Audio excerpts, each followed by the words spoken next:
Good afternoon. This is Sharon from House of Prayer, and I'm here to bring you Spiritual Decline, Signs of the End, prophecy given to Bertha Dudde on July the 30th, 1948. Spiritual decline is increasingly more noticeable, and this alone ought to explain to you the earthly adversity, for the latter is the only means which could wake people up and prompt them into changing their way of thinking. People only strive towards acquiring earthly possessions and allow themselves to be controlled by matter rather than the other way round, so that they would win in their battle against matter.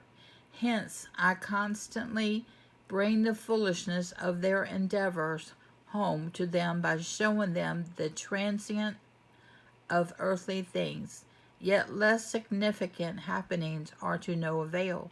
The individual person won't change his thinking and ignores the life of his soul, for he only takes his earthly existence into account and has completely lost faith in an afterlife. Humanity is descending even farther. Faith is becoming increasingly more superficial, and a bond with me, their God and Creator of eternity, even more seldom. And this will become particularly evident in a short time. The day of a complete change in living conditions, the day when everything will experience a transformation, is coming even closer because my will is clearly moving into action. People will be unable to protect anything unless I protect it for them, and they will be defenseless in the day of my might and experience serious difficulties. But blessed is the difficulty if it only has an earthly effect on a person, if his soul is not in jeopardy.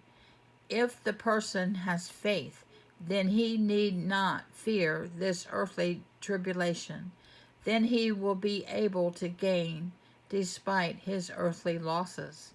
But this will be the start of a trying time for unbelievers, for their loss of earthly possessions will cause them indescribable suffering, and they will have to give up all hope of regaining them. Spiritual possessions will be no substitute for them, for they don't strive for but reject them when they are offered to them. But this suffering has to befall earth. It is inevitable and only the prelude to the final event, to the complete destruction of the old earth, which will be experienced by all of you if I don't end your life prematurely, because I consider it favorable for your soul. The believer will see and recognize all signs of the end. The believer will pass them by. He will only take notice of the earthly hardship and its effect on earthly life and increasingly turn away from God. And thus there will be soon a separation between spiritually aspiring and utterly worldly-minded people, and this too will be so obvious that the spiritually awakened person will recognize the last days by this alone. The end is approaching with giant steps, and you will experience the end. Amen. 2 Timothy chapter 3, verses 1 through 5.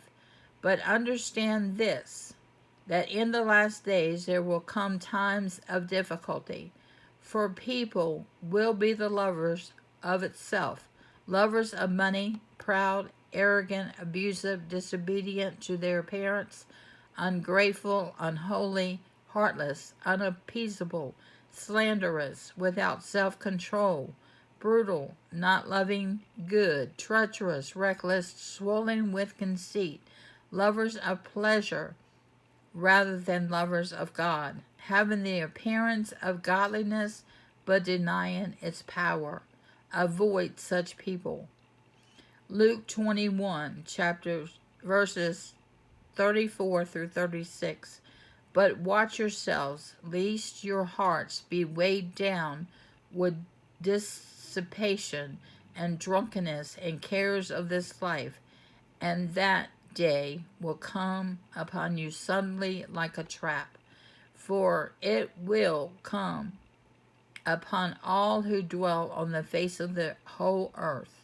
But stay awake at all times, praying that you may have strength to escape all these things that are going to take place, and to stand before the Son of Man.